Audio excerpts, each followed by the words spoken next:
Hello everybody, welcome to another session of this beginner's tutorial series. Today we are going to talk about how to adjust image sizes on Mac computers.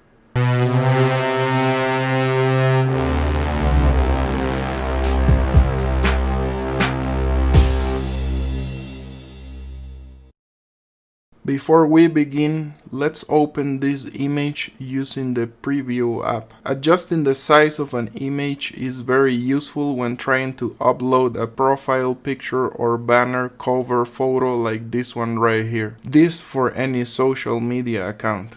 There are some recommendations out there like this one that suggests an 800 by 800 pixels for YouTube profile pictures. For banners or cover photos we find 2560 by 1440 pixels, but you are the one to decide which dimensions are the correct ones. To do this we click on Tools, then we click on Adjust Size and the Image Dimensions menu will show up. For the settings we make sure to fit into Custom Pixels. Something very important to have in mind is to uncheck the box pertaining to the scale proportionally so it doesn't resize automatically. Make sure to have everything in pixels and inches. Because I want to have this as a banner, let's put 2000 in the width, and for the height let's put 480. Make sure that the resulting size meets the upload requirements. Once this is done, click OK. Looks like a banner, but it is kind of overstretched. So let's press on Tools, Adjust Size, and let's change the width to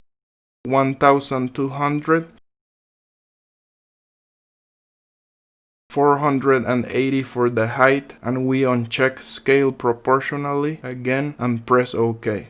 It looks smaller but better for what we want. Then we click on Export to save it as a JPEG file. I personally like JPEG format better than PNG because it gives a lightweight file. Once in this menu, assign a title and adjust the quality to your preference, but always watch out for the file size requirements. Once you are done, click on Save. Now we have the original size image and the one that we just created. If you wonder why I chose 1200 by 400, it is because Twitch recommends these dimensions as you see here on the screen, but you can use the one that best fits your image. Alright guys, thank you so much for watching. Please don't forget to subscribe and give a thumbs up. See you on the next chapter.